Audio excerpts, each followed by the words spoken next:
If it makes me want to move, then I think it's succeeded. You played a lot with Bloc Party, you wrote 3 albums with Bloc Party. Are there certain song ideas maybe that you kept for yourself and that you could express finally on your solo? No, that wasn't how I've never tried to hold anything back. I think that's dangerous. I think the way that inspiration comes to me, I have to get it out. You know, I have to get it out as soon as I get an idea. I couldn't hold something back for like 2 years because you're always getting the ideas through all the time. That's the best way to do it. Okay. On this, I've read that this record is a way for you to explore the energetic feeling you have with dance music. Still, there are a lot of lyrics on. Is it a lot different to write lyrics for this kind of songs than writing lyrics for maybe just the other songs you've wrote? No, not really. Although, no, I think that lyrics are lyrics, and you have to commit yourself to them, irrespective of the sound of the music, that they're going to be attached to. You know, I write from a perspective of needing to say something. So that hasn't changed since.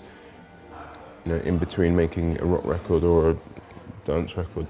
And the one thing that was different though was that with this record, I didn't usually with the last 2 Bloc Party records, I wrote the lyrics separately and then kind of shoehorned them onto the songs in the last minute whilst we were recording.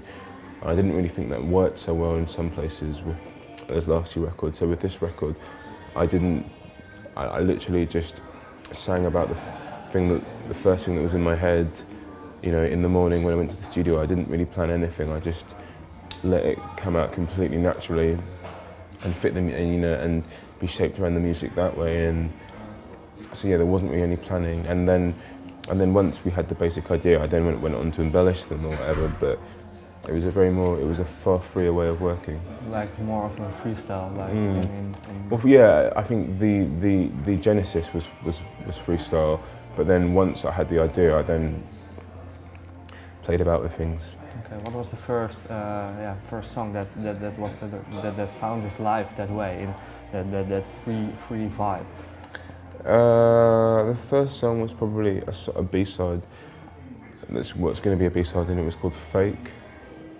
Okay. Can you remember how that process went? Were you already in New York when you recorded that song? No, I recorded it in London. Okay. Yeah. I recorded them all in London. I started them all in London and then I finished them in New York. So I'm talking about, you know, acting like this at the start of the recording process. So that's how. So by the time I got to New York, all the lyrics were kind of in place. Okay. How would you describe a good dance record? What are the needs for a good dance record, do you think? How would I describe a good dance record? If it makes me want to dance, that's how I describe a good one. If it makes me want to move, then I think it's succeeded. Okay.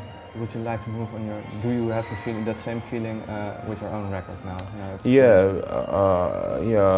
I do, but it's different because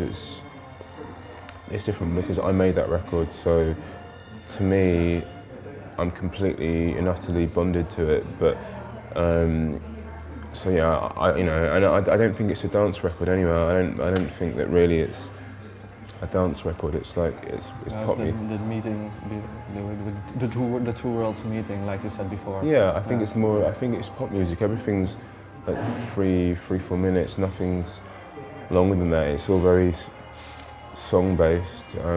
I think it uses elements and sounds and textures from the dance world, but I think it's a pop record for sure.